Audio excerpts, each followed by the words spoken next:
নমস্কাৰ পুনৰবাৰ স্বাগতম জনাইছোঁ মই এটা নতুন মিনি ব্লগলৈ ইয়াত ধুনীয়াকৈ সাজোন কাচোন ভিডিঅ'টোলৈ আপোনালোকক স্বাগতম জনাইছোঁ। এয়া দেখিছে নহয়, নতুন কাপোৰ এসাঁজ পিন্ধি লৈ আপোনালোকৰ সন্মুখত আহি ৰৈ গ'লোহি।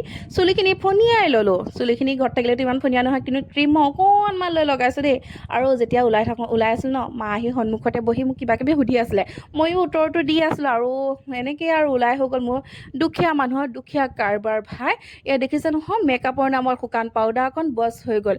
যদিও মই আনিলে এটা লগাব লৈছোঁ, এই দেখিছে নাই, লিপষ্টিকখন পিছে মই নেৰোঁ য'ত ত'ত গ'লে। ঘৰত থাকিলে বাৰু উকাকৈ থাকোঁ, বাহিৰলৈ গ'লে আৰু এই লিপষ্টিকখনেহে মুখখন উজ্জ্বল কৰি তোলে বুলি ভাবোঁ, কাৰণ মুখখনতো একো উজ্জ্বলতা নায়েই।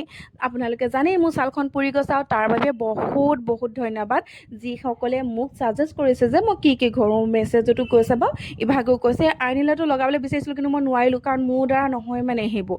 এয়া ফাইনেল লুক এইটো। আজিলৈ যাওঁ মানে লগৰ এজনীৰ লগত যাওঁ, জানিব ক'লৈ যাওঁ আজিলৈ। Bye bye.